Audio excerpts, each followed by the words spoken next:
Bienvenue dans le Financier, votre rendez-vous économique quotidien. Voici les titres de l'actualité. Le Ghana annonce un excédent budgétaire de 1,7 milliard de dollars au deuxième trimestre de cette année. Une performance positive qui résulte de l'augmentation des exportations de pétrole et qui permet au pays d'envisager un budget sans l'appui du FMI. Dans l'actualité également, le Tchad s'engage dans une nouvelle stratégie de mécanisation de son secteur agricole. Un programme mis en place grâce à l'appui financier de 41 millions de dollars octroyés par la Banque mondiale. Et puis nous ferons un point en fin d'édition sur l'évolution des marchés boursiers africains.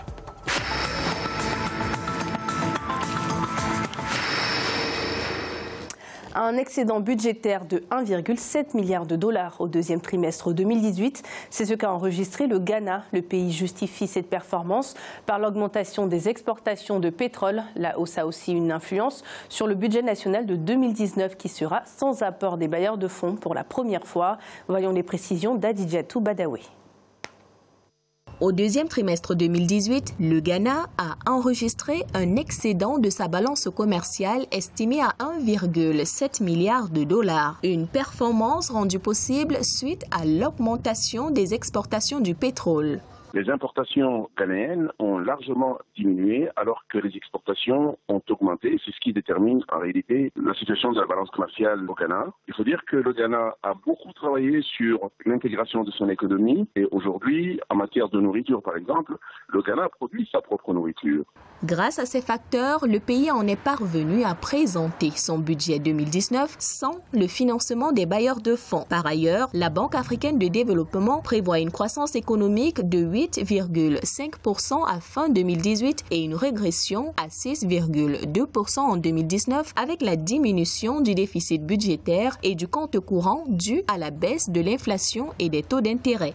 Lorsqu'on passe d'une croissance en 2018 qui est de 8,5 et on prévoit une croissance de 6,5, c'est généralement les investissements directs étrangers. Et ce petit recul des investissements directs étrangers a un impact normal sur la croissance économique.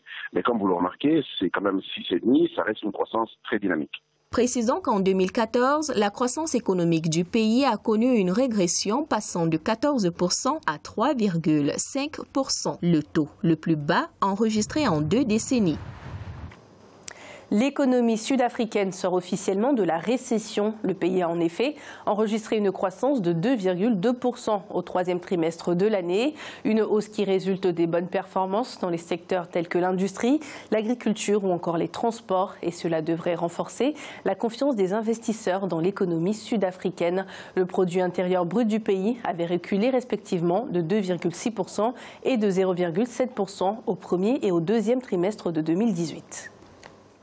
Au Tchad, les autorités poursuivent le projet de mécanisation du secteur agricole avec l'appui financier de 21 millions de dollars de la Banque africaine de développement. Ce projet devrait à terme permettre au pays d'accroître sa production agricole qui représente près de 23% du produit intérieur brut. Des précisions avec Ange Nomenio.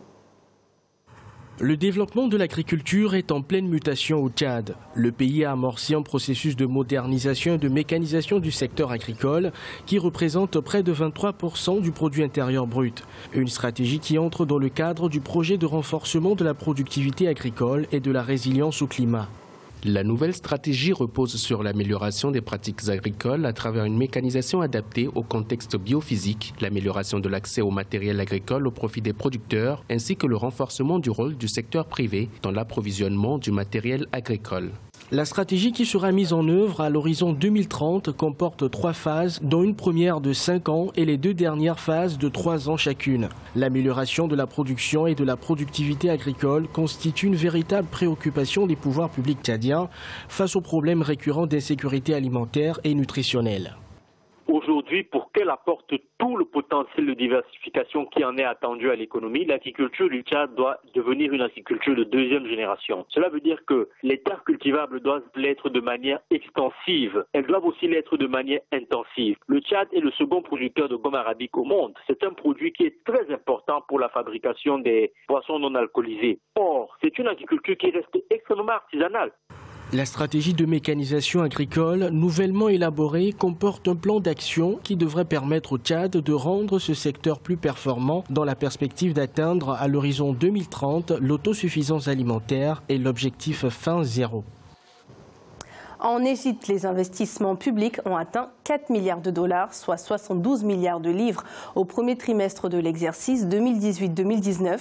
C'est ce qu'a dévoilé le ministère de la Planification et de la Réforme administrative. À noter que la plupart de ces investissements a été consacré au développement des infrastructures. 18% ont été alloués au secteur de la construction et des équipements collectifs, tandis que les secteurs des transports et de l'électricité ont reçu respectivement 13 et 11%.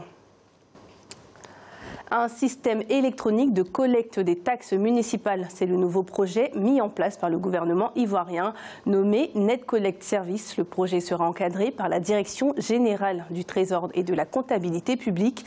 À noter qu'il est pour l'heure en phase d'expérimentation dans 8 communes du pays. Les impôts collectés au niveau des collectivités territoriales sont passés de 107 milliards de francs CFA en 2012 à 186 600 milliards de francs CFA en 2017, soit un taux de progression de 81%. Nous allons écouter un extrait de la déclaration du concepteur du projet Net Collect Service, Sekongo Clocho. C'est une solution efficace à la réduction efficiente de la déperdition, à l'optimisation des ressources des collectivités territoriales et à une meilleure gouvernance dans l'économie des communes. Ce système électronique a pour but de faciliter le recensement et l'identification de tous les contribuables de la collectivité territoriale. Nous allons à présent faire le point sur l'évolution des marchés boursiers africains. En Afrique australe et dans l'océan Indien, l'indice de l'île Maurice était en chute de 0,04%. La bourse de Johannesburg augmentait de 2,79%. L'indice de Nairobi était en hausse de 0,30% et l'indice Gaborone perdait 0,60%. En Afrique de l'Ouest et centrale, la BRVM d'Abidjan était en chute de 0,87%. L'indice nigérian perdait 0,24%. Et la bourse du Ghana était en hausse de 0,60%. En Afrique du Nord, la bourse marocaine augmentait de 0,05%. L'indice égyptien était en chute de 2,89% et la bourse tunisienne augmentait de 0,61%. C'est la fin de cette édition du Financia. Merci de nous avoir suivis. On se retrouve bientôt pour un nouveau rendez-vous de l'économie.